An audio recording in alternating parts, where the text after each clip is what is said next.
Welcome back to Mcoc All Bundy Rules. I got the next walkthrough of the book to the new content. This is going to be Act 7, Chapter 3, Quest Number 2. So I'm going through making walkthroughs through all of 7.3 for you. Going to have it all in a nice playlist, easy access. Once I get all the quest walkthroughs, I'll go back and look at putting some boss fights in here. Here we see Pleasure to Boon, Incinerate debuffs passes do 25% more damage. Defender take 90% less damage from all sources unless they are inflicted with Incinerate debuff or passive. You need to get Incinerate on them.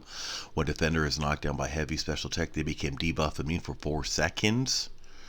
Both the attack and defender strikes a 20% chance to apply an Incinerate debuff, dealing 50% of attack. So even if they're not Incinerate attacker, you can do Incinerates on the defender, which is needed. For each debuff, defender gains 50% attack, 15% combat power rate, bleed, poison, and armor debuffs count twice for this much. So you don't want champs that have like do bleeds or poisons too much. It's going to increase their power. And Incinerate vulnerability. When defender is incinerated, attackers attack rating is increased by 200% when landing attack. You want to get incinerated on here.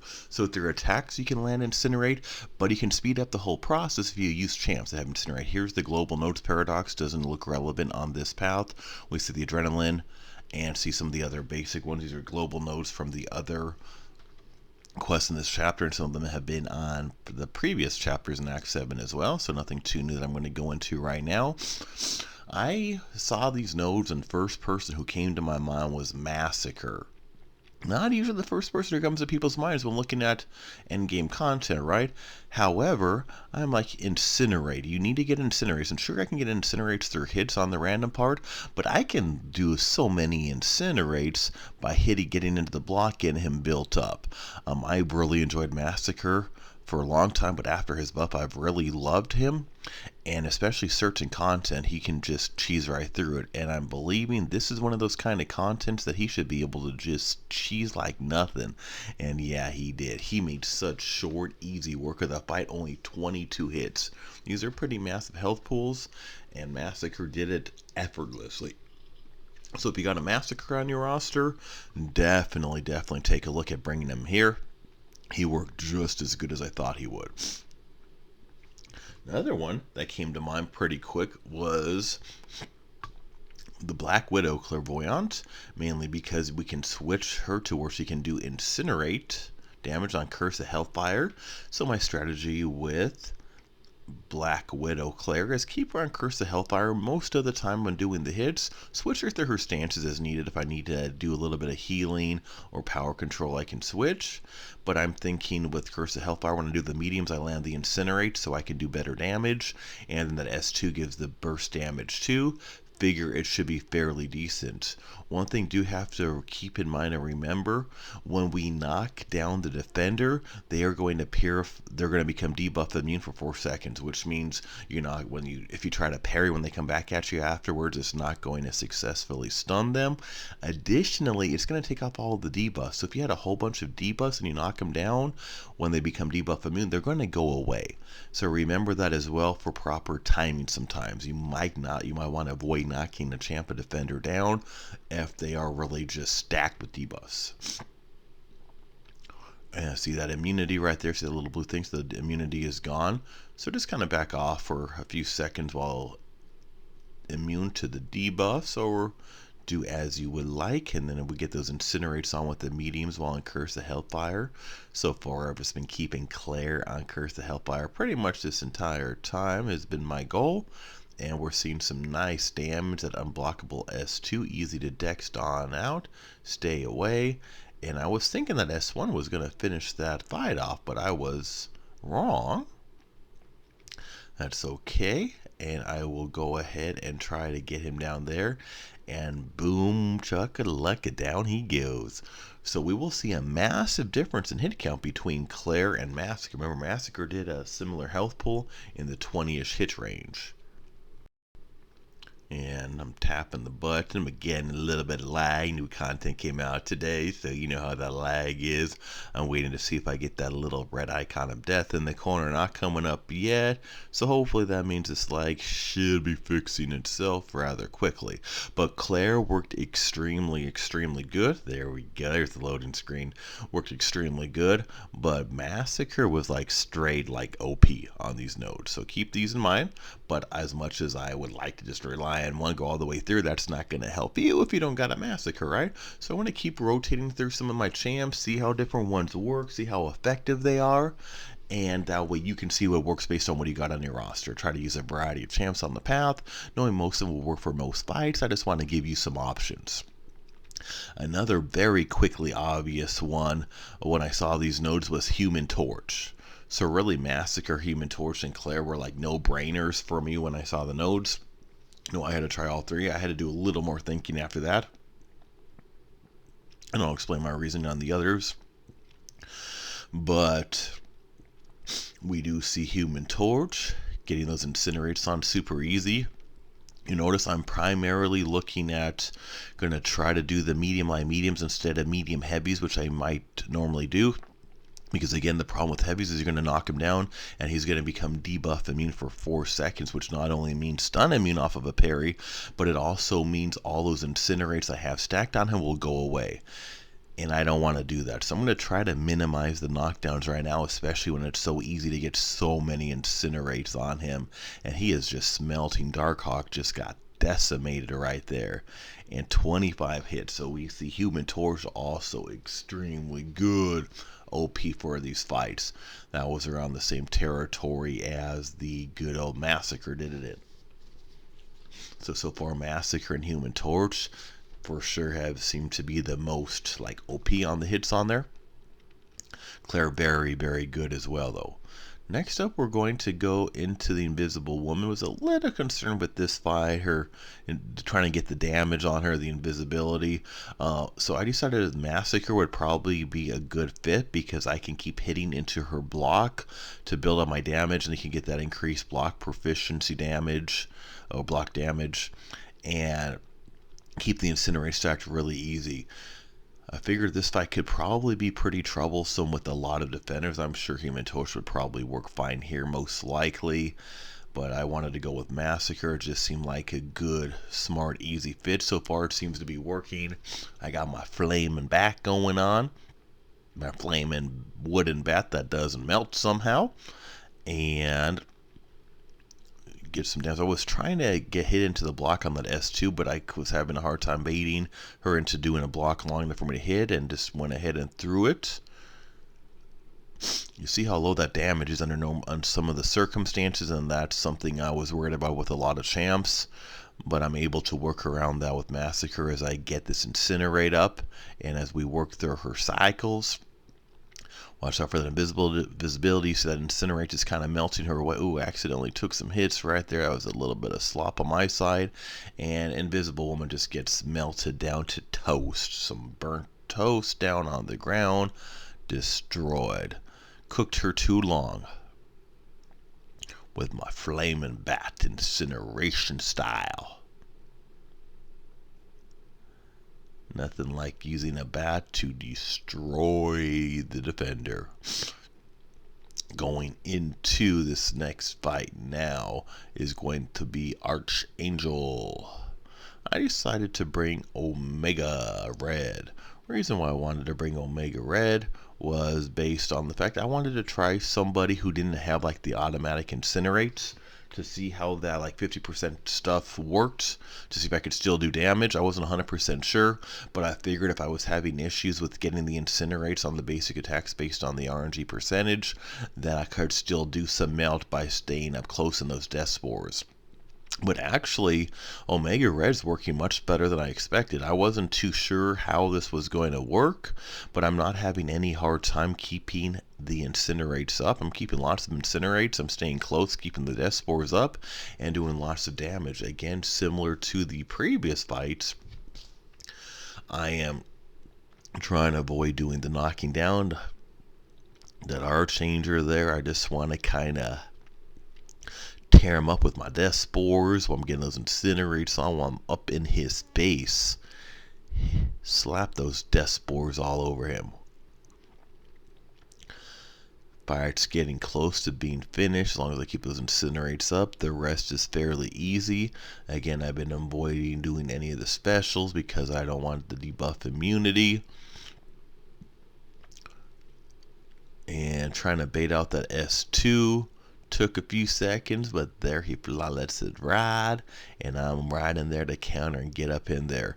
You see how little damage I'm doing because I'm not able to get an incinerate. Finally, once an incinerate landed and stuck, the rest was easy breezy. So all of my counters I've used so far have been effective. The one I'm biggest surprised with the Omega Red was far more effective than I originally thought he might be, which shows you don't have to have incinerate debuff champs to get this 5 pretty well. As long as you can get one up, just keep hitting till you get one up, and it tends to work. Next one I decided to go ahead and do was Night Thrasher. Main reasons I decided to use him was because we can get Incinerate off his S1.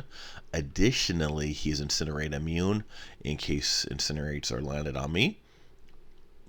We see the Incinerate there, but one thing I did not really think all the way through on this, once I launched my S1 to get Incinerate on Yellow Jacket, it does land, but as soon as he becomes debuff immune, it immediately went away.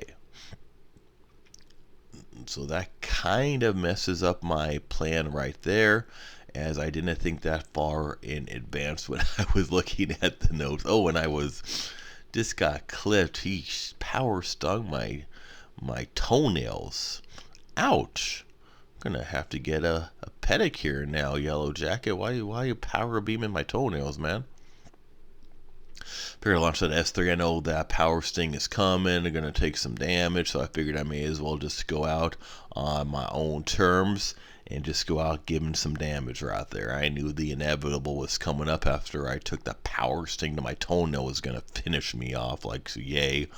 Therefore, I just kind of did that. Night Thrasher wasn't working anywhere near as good as I was hoping he would anyway, so I'm not going to be too worried about that. What I am going to do is bring my little fire bat buddy in to finish this off, getting those incinerates on, bait out that AS2 dexterity. Look at all that red and yellow and all that good stuff going on. I got 14, 15 incinerates on Yellow Jacket right now. Massacre is just melting this dude. I see a chance to go for that S2 into the block, and that is more than enough to finish him. Massacre is just completely dominating the fights he is in. And I think that about wraps up the path. Path wasn't too bad. Took a little bit of casualty, but you know, it happens. It happens as long as we get to the boss fairly. Got a lot of champs left, so I'm cool with that. I don't know which boss I'm going to take. I didn't really look at them in bench. Usually I scout them out, but I know I can switch an attacker in. So I decided to look here. Allows the defender begins the fight with 5 revival charges, which heal for 20% max health. Every 20 hits on attack's combo removes one of these charges. When the attacker loses the combo, the defender gains a revival charge. So you got to keep your combo up, all those revivals. Arrogance every 10 hits. You can falter causes attacks to miss, so be careful of falter. Lionheart, one defender healing abilities will be reduced. Reverse or debuff, they are reversed. 39% potency. Attackers direct damage over 5 seconds. Bubble shield. Block proficiency after 10 stacks. The next is unblockable, so you got to be careful of block proficiency. And whenever buffs are nullified, will gain 60% of bar of power. Looking at all these different things going on, so many different things, trying to memorize all that. The one that can throw me off and mess me up the quickest, though, is going to be the Falter. I need to keep a combo, which shouldn't be too hard in this fight. But it's the Falter is going to be the quickest thing to mess up on a counter. I'm going to swap in a full health Professor X as my lowest health champ, as much as I hate to take out Massacre after he's dominated this path for me in many fights. But I decided he's my lowest health, so in case I need the backup, I want to be there. Again, looking at a quick look at all these things, you got to keep your combo up based on Lazarus and those charges, and Arrogance to be careful of. And if you think you're going to be able to heal or reverse this fight, no. If you're going to try to nullify power control this fight, it looks like that's going to be difficult too. So the one issue I decided to go against is Falter, get Professor X up to his channeling charges over 25.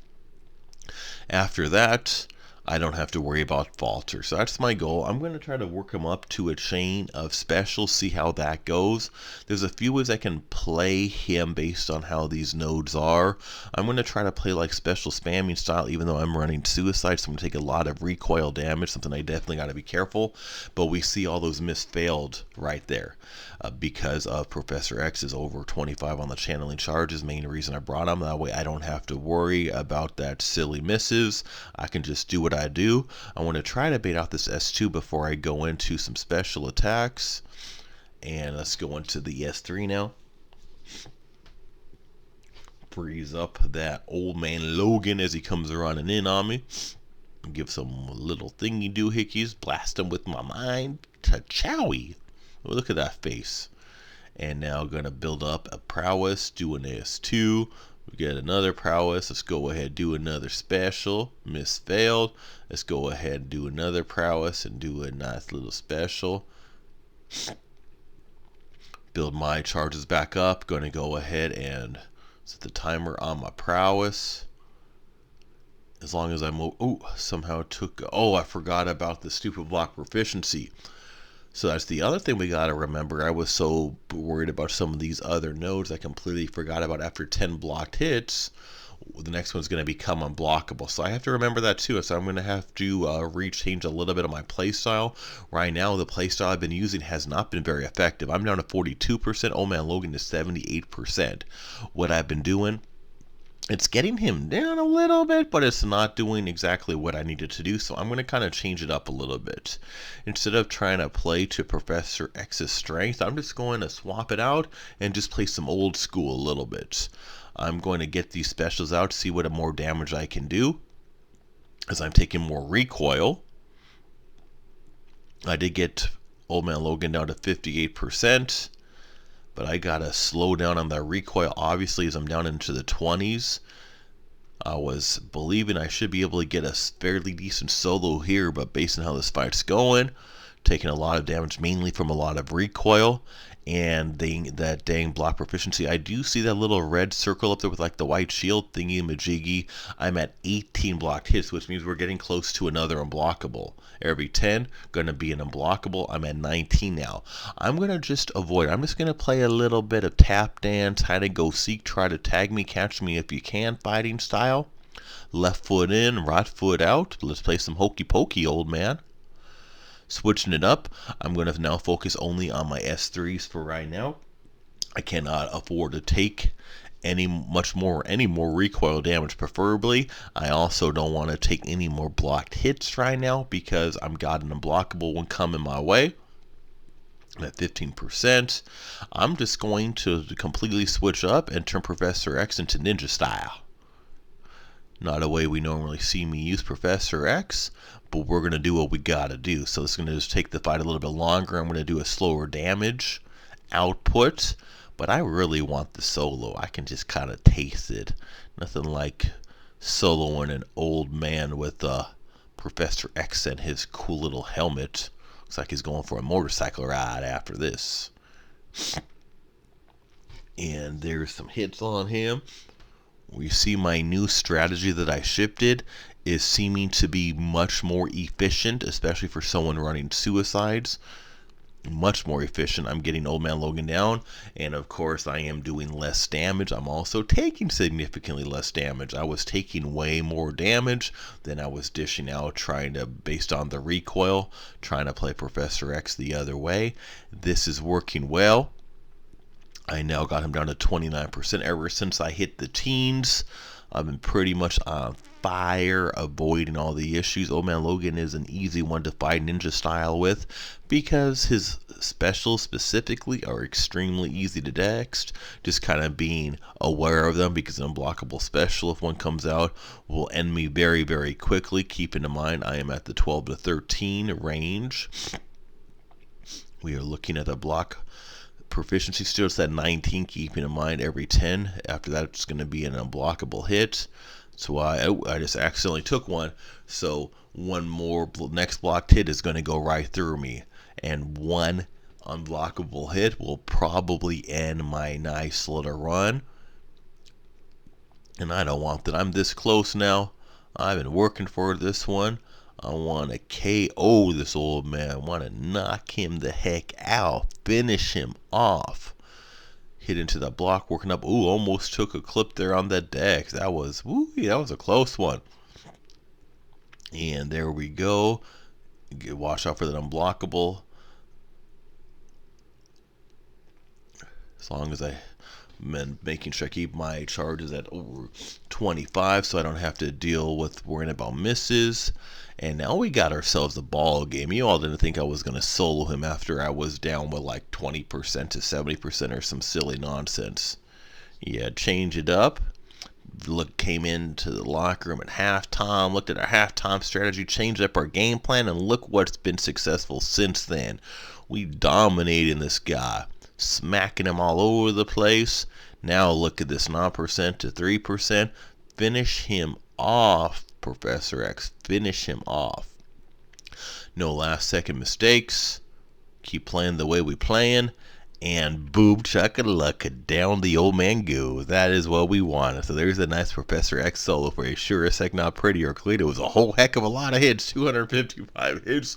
But hey, we got the job done, right? We got what we wanted. We got there this whole path. Heck, still got a lot of team left and got a nice solo on the boss. Yeah, that's what we wanted.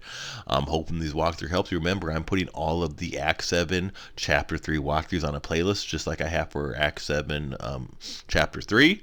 I'll go back later and work on a few of the boss fights to add to the playlist too as time allows. Don't forget to click that top left icon, subscribe to Mcoc All Buddy Rules. Don't forget to turn those notifications on. Thanks so much for watching. Remember, I got a little something for everyone. Be sure I got lots of good walkthroughs, champ boss fights. I have champ tutorials, tips, and tricks. Thanks for watching.